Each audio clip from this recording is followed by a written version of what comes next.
দুনিয়ার জ্ঞান শিক্ষায় ব্যস্ত হয়ে গেছি, আখিরাতের জ্ঞান সম্পর্কে আমি জানি না। দুনিয়াতে এমন মানুষ আছে যেই মানুষ জীবনে একবার কোরআনটা ধরে পড়ে নাই, পড়েও নাই, শিখেও নাই, শুনেও নাই, জানেও নাই। অনেক মুসল্লি পাওয়া যায় কোরআন তেলাওয়াত বলতে কিছুই জানে না, কোরআন তেলাওয়াত বলতে কিছু জানে না। অথচ সেই না জানাওয়ালা অন্তরকে আল্লাহর নবী সাল্লাল্লাহু আলাইহি সাল্লাম বলেন, ইন্নাল্লাযী লাইসা ফী জাওফিহি শাইউম মিনাল কুরআনি আল বাইতিল করিম। যেই ঘরের ভিতরে মানুষ থাকে না, ওই ঘরটাকে বলা হয় বিরান ঘর, জিন ভূতের ঘর, পোকা মাকড়ের ঘর। ওই ঘরের ভিতরে মানুষ কোনোদিন ঢুকে না, ঠিক কিনা বলেন? এই কথাটাই আল্লাহ রাসূলের হাদিসের ভিতরে বলেন, ইন্নাল্লাযী লাইসা ফী জাওফিহি শাইউম মিনাল কুরআনি কাল বাইতুল করিম। যার অন্তরের ভিতরে কোরআন নাই, যার অন্তরের ভিতরে কোরআন কোনোদিন ঢুকে নাই, তার অন্তরটা জাহান্নামী অন্তর। নাউজুবিল্লাহ বলেন। যার অন্তরের ভিতরে কোরআন ঢুকে নাই, কোরআন প্রবেশ করে নাই, তার অন্তরটা বিরান ঘর। এই অন্তরের ভিতরে আল্লাহ আসবে না, এই অন্তরের ভিতরে শয়তান বসবে।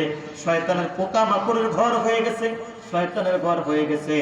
এজন্য এই অন্তরওয়ালা, যার অন্তরে কোরআন নাই, এই কোরআন বিহীন অন্তরওয়ালা মানুষগুলা খারাপ কাজ করে, সুদ ঘুষে লিপ্ত হয়, জিনা ব্যভিচারে লিপ্ত হয়, মানুষকে হত্যা করে, মানুষকে জুলুম করে, মা বাবাকে আঘাত করে, স্ত্রীর হক আদায় করে না, মা বাবার হক আদায় করে না, পরিবারের হক আদায় করে না। এই মানুষটা সমাজের ভিতরে জালেম হিসেবে বিবেচিত হয়, ঠিক কিনা বলে? এজন্য কোরআনে কারীমের আরেকটা আয়াত আছে, কুল হাল ইয়াস্তাবিল্লাযীনা ইয়ালামুনা ওয়াল্লাযীনা লা ইয়ালামুন। আল্লাহ বলেন, যারা কোরআনওয়ালা আর যারা কোরআন ছাড়া, এই দুই জাতের মানুষ কোনোদিন সমান না। যারা কোরআনওয়ালা আর যারা কোরআন ছাড়া, যাদের কোরআন আছে আর যাদের কোরআন নাই, তারা কোনোদিন কোনো সময় কি নয়, সমান হতে পারবে না, কোনোদিন সমান হতে পারবে না। কিন্তু আজকে আমরা দেখি সমাজের নেতৃত্ব স্থানে কোরআন ছাড়া কিছু মানুষ নেতৃত্ব দেয়, আর কোরআনওয়ালা যখন বয়ান করে কোরআনের ভুল ধরে, ঠিক কিনা বলেন? কথা বলেন, আছে না নাই? এজন্য যুগে যুগে যারা কোরআনকে বন্ধ করতে চায়, কোরআনওয়ালার বিরোধিতা করে, কোরআনওয়ালাকে নিয়ে কটূক্তি করে, কোরআনওয়ালাকে নিয়ে তিরস্কার করে, আল্লাহ তাদেরকে লাঞ্ছিত বেজ্জিত সমাজ থেকে, সংগঠন থেকে, সমাজ থেকে, ক্ষমতা থেকে, সমস্ত কিছু থেকে আল্লাহ তাদেরকে বেজ্জিত করে বের করে। এজন্য কখনো কোরআনের সাথে বেয়াদবি করবেন না। কোরআন জানেন না, কোরআনওয়ালার কাছে জানবেন। কারণ আল্লাহ বলেছেন, কুল হাল ইয়াস্তাবিল্লাযীনা ইয়ালামুন ওয়াল্লাযীনা লা ইয়ালামুন।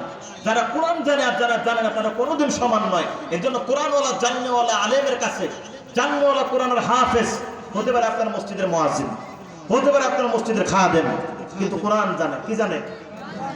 হতে পারে আপনার মসজিদের একজন ইমাম সাহেব, হতে পারে আপনার গ্রামের মসজিদের ছোট্ট ইমাম সাহেব, কিন্তু বুকের ভিতরে, সিনার ভিতরে 30 পারা কোরআন আছে।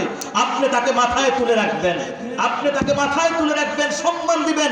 তো কিয়ামতের ময়দানে যদি আপনি কোরআনওয়ালাকে সম্মান দেন, আল্লাহ আপনার সম্মান বাড়ায় দেবেন।